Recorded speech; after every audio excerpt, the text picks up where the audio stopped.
Okay, इसके पहले part 1 part 2 में हमने सेक्शन 15 तक कवर कर चुके हैं। सेक्शन 16 से स्टार्ट करना है तो इस क्लास में हम इस एक्ट को पूरा कंप्लीट कर देंगे, sexual harassment of women at workplace act को। चलिए शुरू करते हैं। सेक्शन 16 से हमें स्टार्ट करना था, सेक्शन 15 तक ऑलरेडी कर चुके थे।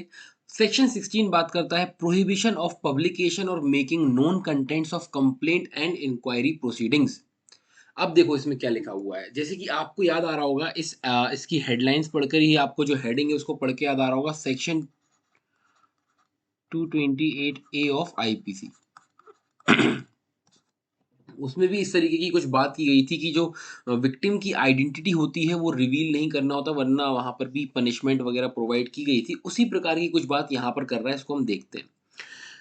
Not sending anything content in RTI, तो आरटीआई एक्ट 2005 में किसी बात के होते हुए भी जो भी कंटेंट्स होंगे कंप्लेंट के, made under section 9, identity addresses of agreed women, respondent, मतलब यहाँ पर सिर्फ एग्रीड वुमेन की बात नहीं हो रही है, आप अच्छे से अगर देखोगे तो एग्रीड वुमेन, रिस्पोंडेंट, विटनेस, है ना, इस इनकी कोई भी आइडेंटिटी या एड्रेसेस या फिर जो कंटेंट ऑफ कंप्लेंट जो सेक्शन 9 में की जाती है वो, या फिर कोई इंफॉर्मेशन रिलेटिंग टू कंसीलिएशन से रिलेटेड भी इंफॉर्मेशन बाहर नहीं जानी चाहिए। इंक्वायरी प्रोसीडिंग्स हो रही हैं, जो इवन जो रिकमेंडेशंस इंटरनल कमेटी या लोकल कमेटी ने दिए थे या कोई एक्शन लिया गया उस बेसिस पर एम्प्लॉयर द्वारा या डिस्ट्रिक्ट ऑफिसर द्वारा, वो कुछ भी पब्लिश नहीं किया जाएगा, ना ही कम्युनिकेट किया जाएगा, ना ही पब्लिक प्रेस मीडिया को बताया जाएगा।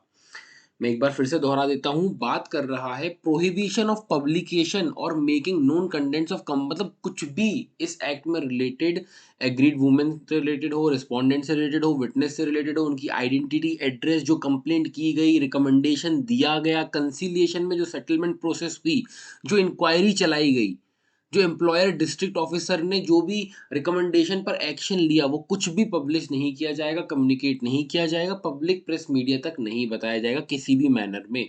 सबसे पहला जनरल ये बोलता है। अब आते हैं नीचे इसके प्रोविजो क्या बात करता है। Provided that information may be, अब यहाँ पर उन्होंने बोला कि हाँ बताया जा सकता है, may be spread regarding the justice secure to any victim, मतलब अगर किसी के ऊपर सेक्सुअल हरासमेंट वगैरह हुआ है और फिर केस वगैरह गया और विक्टिम को अगर जो भी निकल के आता है कि एलिगेशंस प्रूव हो जाते हैं, विक्टिम को रिलीफ वगैरह कुछ दी जाती है, तो आप स्प्रेड कर सकते हो, आप डिसमिनेट कर सकते हो under this act without disclosing the name, but आपको नाम, एड्रेस और आइडेंटिटी को रिवील नहीं करना है, या फिर कुछ ऐसे अदर पर्टिकुलर्स जिनको कैलकुलेट करके पता चल सकता है कि आइडेंटिफिकेशन क्या है उस एग्रीड वुमेन का या फिर विटनेसेस का। तो विटनेसेस और एग्रीड वुमेन का आइडेंटिफिकेशन, उनकी आइडेंटिटी, उनका नाम, उनके एड्रेस, ये तो फिर भी नहीं बताना है। इतना क्लियर है? बस यही बात करता है सेक्शन 16। आगे बढ़ते हैं सेक्शन 17 की ओर। सेक्शन 17 बात करता है पेनल्टी। अब पेनल्टी लगा रहे हैं, देखो ऊपर उन्होंने बताया कि नहीं करना है, 17 में बोल रहे हैं कि पेनल्टी। इसको आप इस तरीके से समझ सकते हो कि अगर कोई पब्लिशाइज कर रहा है, कोई नोन कंटेंट्स, कोई कंप्लेंट इंक्वायरी प्रोसीडिंग्स को पब्लिश कर रहा है या फिर बता रहा है या फिर उन्होंने कम्युनिकेट किया, तो क्या होगा, तो इन्होंने बोला है यहाँ पर कि जो सर्विस रूल उसके ऊपर एप्लीकेबल होगा उसके अकॉर्डिंग। देखो एक बार रीड कर लेते हैं इसको। Where any person interested with the duty to handle और डील, मान के चलो जो भी इंक्वायरी हो रही है वहाँ पे कोई ऑफिसर है या कुछ भी है जिसको इंटरेस्ट किया जा रहा है ना टू हैंडल और डील विद द कंप्लेंट, है ना, जिसको कंप्लेंट की जा रही है, मान के चलो क्या होता है ना, कई बार पुलिस को कंप्लेंट करते हो, पुलिस ही मीडिया में इंफॉर्मेशन लीक कर दे इस तरीके से, तो क्या है, ये गलत है ना। तो अगर इंटरेस्ट की गई है आपको ड्यूटी टू हैंडल और डील करना विद द कंप्लेंट, इंक्वायरी और कोई भी रिकमेंडेशन या एक्शन जो लिए गए हैं, और आपने अगर कॉन्ट्रावीन किया है प्रोविजंस ऑफ सेक्शन 16 जो ऊपर हमने देखे, तो आप लायबल हो पेनल्टी के इन accordance with the provision of जो भी सर्विस रूल एप्लीकेबल हो। मतलब अंदर का ही आदमी जो है वो अगर कोई इंफॉर्मेशन लीक कर देता है तो जो भी सर्विस रूल एप्लीकेबल होगा उसके अकॉर्डिंग उसके ऊपर पेनल्टी लगाई जाएगी। 17 बात करता है पेनल्टी, 17 पे है खतरा, इसको इस तरीके से याद कर सकते हो। देन आगे बढ़ते हैं सेक्शन 18 की ओर। सेक्शन 18 बात करता है अपील के बारे में, बहुत ही इंपॉर्टेंट है, बहुत ही ज्यादा इंपॉर्टेंट है। Any person agreed from the recommendation made under, अब देखो इसके अंदर ना पहले थोड़ा सा क्लैरिफाई कर लेते हैं कि इसमें क्या क्या बोला गया है, कि कोई एग्रीव्ड पर्सन है, ठीक है, किससे, रिकमेंडेशन से। रिकमेंडेशन किसके अंदर देखे तो हमने देखे थे 13 के 2 में रिकमेंडेशन देखे थे। उसके बाद इन्होंने एक और चीज बोली कि 13 के 3 में, उसका क्लॉज 1 और क्लॉज 2 में, या फिर 14 के 1 और 2 में, सबसेक्शन 2 में, या फिर सेक्शन 17 का, या फिर नॉन इम्प्लीमेंटेशन। अब मैं क्या लिख रहा हूँ ये इसको थोड़ा समझो। कोई भी एग्रीड पर्सन है किससे, फ्रॉम द रिकमेंडेशन जो करे गए थे 13 के 2 में दिए गए, या फिर 13 के 3 के क्लॉज 1 और क्लॉज 2 में दिए गए, या फिर 14 के 1 और 2 सब सेक्शन में दिए गए, या फिर सेक्शन 17 में जो ऊपर देख रहा हो ना पेनल्टी वगैरह लगाई, तो जो व्यक्ति के ऊपर लगाई वो क्या हुआ, वो एग्रीव्ड हुआ है ना, तो उसकी वो अपील कर सकता है। या फिर non implementation of such recommendation, ऐसे रिकमेंडेशन दिए गए और उनका इम्प्लीमेंटेशन नहीं हुआ, तो एग्रीड वुमेन यहाँ पर क्या हो जाएगी, एग्रीव्ड। तो मे प्रेफर एन अपील, तो अपील की जा सकती है, किसको अपील कर रहे हैं, कोर्ट को या फिर ट्रिब्यूनल को। आप चाहो तो साइड में ये भी लिख सकते हो और ऐसा भी लिख सकते हो कि अपील किसको हो रही है, कोर्ट को या फिर ट्रिब्यूनल को, कोर्ट और ट्रिब्यूनल, इस तरीके से आप साइड में लिख सकते हो। In accordance with the provision of वही सर्विस रूल जो एप्लीकेबल होंगे साइड पर्सन पे, और where no such rule exist, तो फिर जो भी लॉ में दिया गया होगा उस हिसाब से किया जाएगा। The person aggrieved may prefer an appeal, जो पर्सन एग्रीव्ड है वो इस तरीके से अपील कर सकता है। अब सवाल आता है अपील कितने समय में की जानी चाहिए, तो सबसेक्शन 2 इस बारे में बात करता है कि की जानी चाहिए with in a period of 90 days of recommendation, recommendation से 90 दिन के अंदर। इंपॉर्टेंट है भाई, देख लेना इसको, अच्छे से पढ़ लेना, याद कर लेना, जहां भी टाइम लिमिट्स वगैरह जहां भी कहीं दी हुई है डेट्स वगैरह उनको ध्यान रखना है। आगे बढ़ते हैं, चैप्टर 4 की ओर आगे बढ़ते हैं, ड्यूटीज ऑफ एम्प्लॉयर के बारे में बात करता है। चैप्टर सॉरी नॉट 4, चैप्टर 6 है हमारा, ड्यूटीज ऑफ एम्प्लॉयर। तो सबसे पहले देखो एक क्वेश्चन ये बन सकता है अपील का भी बन सकता है कि अपील कहाँ पर है, क्योंकि एमपीडीपी में सेक्शंस पूछे जाते हैं, तो सेक्शन हमें थोड़े से याद करने रहेंगे। तो सेक्शन 19 में ड्यूटीज ऑफ एम्प्लॉयर के बारे में बात की गई है, तो आपसे क्वेश्चन आ सकता है कि सेक्शुअल हरासमेंट एक्ट के अंदर एम्प्लॉयर की ड्यूटीज किस सेक्शन में दी गई है, 18, 18A, 19, 19A, इस तरीके से क्वेश्चन बन सकता है। हमें याद रखना है सेक्शन 19 बात करता है ड्यूटीज ऑफ एम्प्लॉयर के बारे में। अब देख लो ये सब ड्यूटीज हैं, एक बार एटलीस्ट इनको रीड कर लो कि एवरी एम्प्लॉयर शैल प्रोवाइड करेगा क्या, safe working environment at work place पे, जिसमें इंक्लूड होगा क्या, safety from the person coming into contact at work place, जो भी लोग आ रहे हैं उनसे सेफ्टी प्रोवाइड की जाएगी। पहला, तो कुछ नहीं करना है, साइड में इस तरीके से लिखते जाना है कि सेफ वर्किंग एनवायरनमेंट, यहाँ पे आप, मैं शॉर्ट में लिख रहा हूँ, आप लिख सकते हो सेफ वर्किंग एनवायरनमेंट। वैसे ही यहाँ पर आगे बढ़े तो display at the conspicuous place, conspicuous place मतलब जहाँ पे सबको दिख सके वर्क प्लेस पे, ठीक है, ऐसी प्लेस पर क्या डिस्प्ले करना है, penal consequences of sexual harassment. अगर कोई सेक्सुअल हरासमेंट करता है तो उसके पीनल कॉन्सिक्वेंसेज क्या हैं, उसको आपको ऐसे कॉन्स्पिशियस प्लेस पे चिपका देना है, ठीक है। तो पीनल कॉन्सिक्वेंसेज के बारे में बात करता है ये बी वाला, ठीक है। And they are considering the ठीक है। देन सी आता है ऑर्गेनाइज वर्कशॉप्स वगैरह ऑर्गेनाइज करो, अवेयरनेस प्रोग्राम कंडक्ट कराओ रेगुलर इंटरवल्स में, किस चीज़ से रिलेटेड, सेंसिटाइज करो, लोगों को बताओ, इन चीज़ों के बारे में बताओ, इंटरनल कमेटी के बारे में बताओ, ओरिएंटेशन प्रोग्राम करवाओ, इंटरनल कमेटी के जो मेंबर्स हैं उनके लिए आप वर्कशॉप ऑर्गेनाइज करो, अवेयरनेस प्रोग्राम ऑर्गेनाइज करो और इस एक्ट से रिलेटेड उनको इन्फॉर्मेशन दो। देन डी बात करता है नेसेसरी फैसिलिटीज दो, किसको, इंटरनल कमेटी लोकल कमेटी को, जो भी उनको चाहिए है डीलिंग, जब वो कंप्लेंट से डील कर रहे हैं या इंक्वायरी वगैरह कंडक्ट कर रहे हैं, तो जो भी नेसेसरी फैसिलिटीज चाहिए ये इंटरनल कमेटी लोकल कमेटी को प्रोवाइड करो। असिस्ट करो in securing the attendance of respondent, की रिस्पोंडेंट आए, विटनेसेस आए internal before the internal committee और लोकल कमेटी, तो जो भी उनको हेल्प चाहिए जो भी उनको हेल्प चाहिए है उस हिसाब से आप असिस्ट करो, ठीक है। अब इसको आप लिख सकते हो assistant securing the attendance. Then made available such information to the internal committee local committee, जो भी उनको रिक्वायरमेंट है कंप्लेंट से रिलेटेड आप वो सारी इंफॉर्मेशन प्रोवाइड करो, है ना। तो यहाँ पे आप लिख सकते हो info. Then provide assistance to the woman if she chooses to file a complaint in relation to offence under the IPC, तो assistance वगैरह provide करना।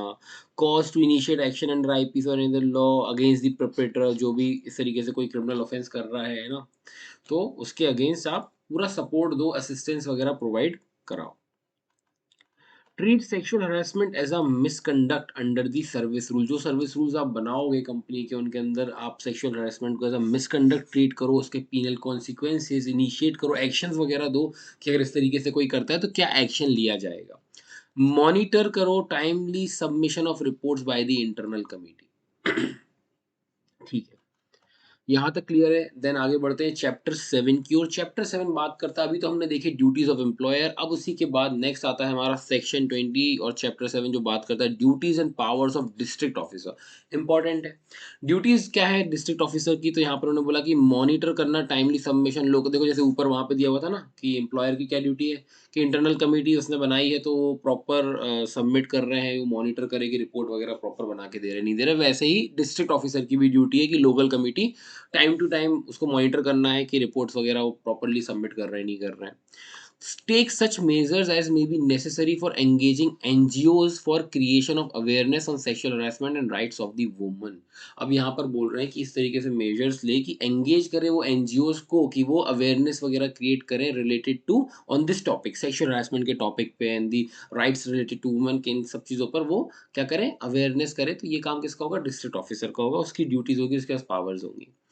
देन आगे बात करते हैं चैप्टर 8 की। ये थोड़ा सा यहाँ पे लिखा हुआ है चैप्टर 8 बात करता है मिसलेनियस कुछ प्रोविजंस हैं। आइए देख लेते हैं एक बार कौन कौन से सेक्शन इसके अंदर फॉल करते हैं। सेक्शन 21 बात करता है committee to submit annual report. Annual report जो कमिटी, अब क्या इंटरनल कमिटी हो या लोकल कमिटी हो, उनको हर कैलेंडर ईयर में प्रिपेयर करना है जो भी प्रिस्क्राइब्ड होगा फॉर्म उस हिसाब से एनुअल रिपोर्ट प्रिपेयर करना और सबमिट करना है। एम्प्लॉयर को इंटरनल कमिटी करेगी और डिस्ट्रिक्ट ऑफिसर को करेगा local committee. Then district officer क्या करेगा, उसको भेज देगा स्टेट गवर्नमेंट के पास। क्यों? क्योंकि हमने देखा कि स्टेट गवर्नमेंट को डिस्ट्रिक्ट ऑफिसर क्योंकि हमने देखा कि स्टेट गवर्नमेंट जो है उसी ने डिस्ट्रिक्ट ऑफिसर को नोटिफाई किया है, बनाया है ना, कि वो इस तरीके से कंप्लेंट्स वगैरह रिसीव करे। देन आगे बढ़ते हैं सेक्शन 22। सेक्शन 22 बात करता है employer to include information in annual report. अब एम्प्लॉयर क्या क्या क्या इन्फॉर्मेशन इंक्लूड करेगा एनुअल रिपोर्ट में, तो यहाँ पर उन्होंने बोला कि जो भी नंबर ऑफ केसेस जो फाइल्ड हुए हैं वो, if any and their disposal, कितनों का डिस्पोजल हो गया है इस एक्ट के तहत, वो सब चीज़ें जो है एनुअल रिपोर्ट में उनको मेंशन करना होगा।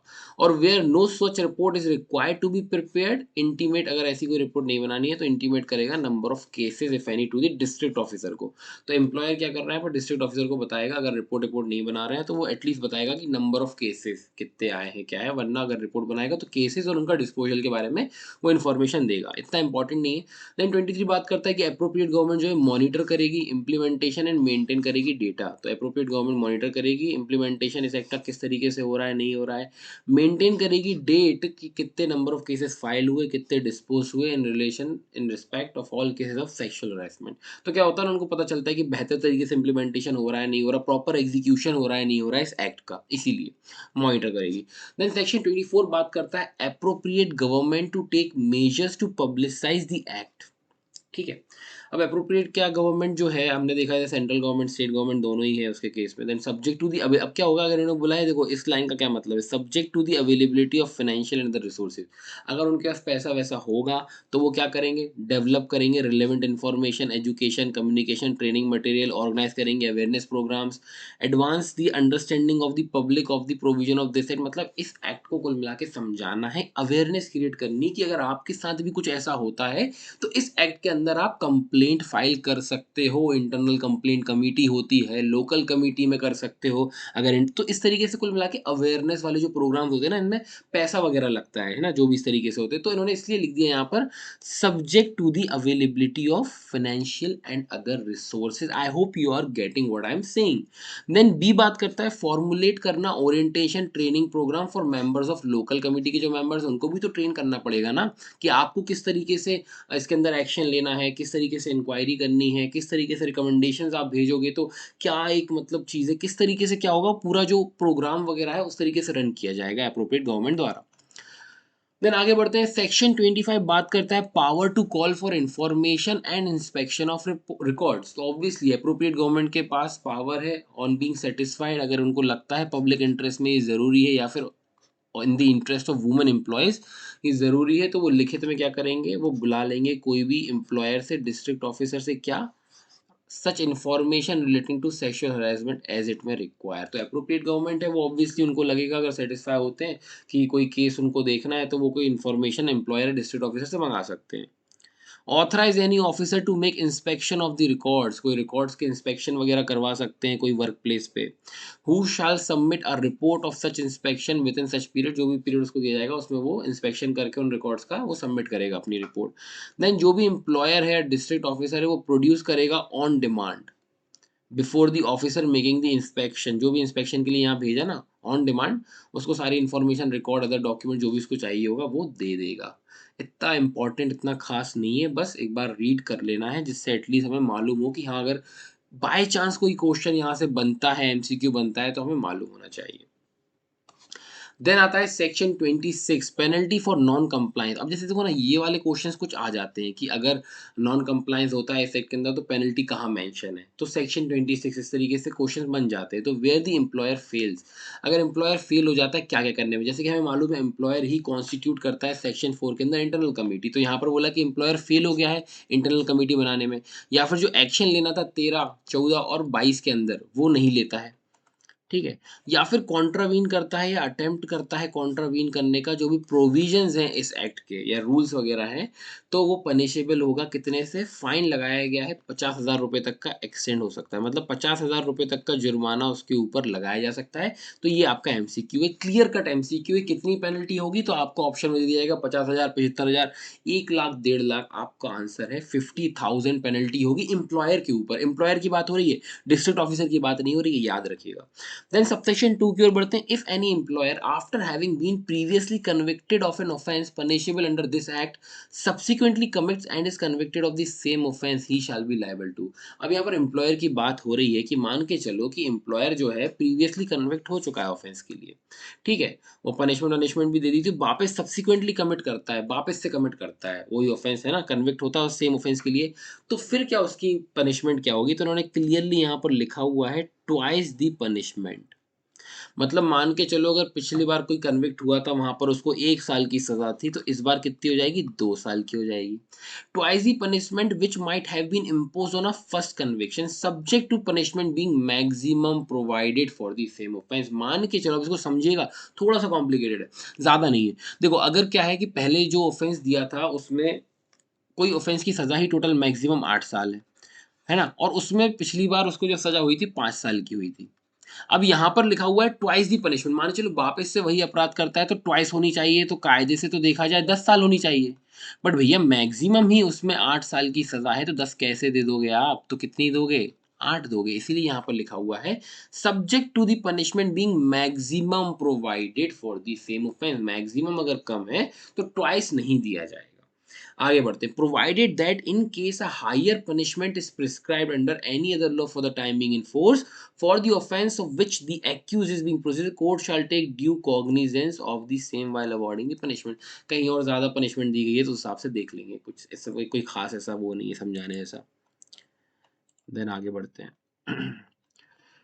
अब इन्होंने बोला है इसमें सबसेक्शन 2 में कि कैंसिलेशन ऑफ हिज लाइसेंस, वही है कि लाइसेंस वगैरह विथड्रॉल कर लिया जाएगा, कैंसिल कर सकता है, नॉन रिन्यूअल, रिन्यू नहीं करेंगे, अप्रूवल नहीं देंगे, रजिस्ट्रेशन कैंसिल कर देंगे, है ना, गवर्नमेंट लोकल अथॉरिटी द्वारा, जिससे वो बिजनेस वगैरह या वो एक्टिविटी ना कर पाए।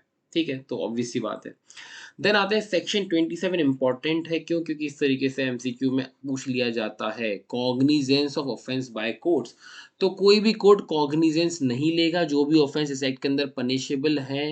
कब तक? जब तक on a complaint made by agreed woman, जब तक एग्रीड वुमन कंप्लेंट नहीं दे देती, या फिर कोई और पर्सन जो ऑथराइज है बाय द इंटरनल कमिटी या लोकल कमिटी उसके बिहाफ में कंप्लेंट नहीं देता।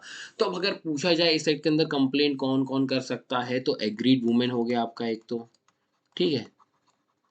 देन इंटरनल कंप्लेंट कमेटी या फिर हम कहें लोकल कंप्लेंट कमेटी के बिहाफ में कोई ऑथराइज इनके उसमें अगर वो भी कर सकता है कंप्लेंट।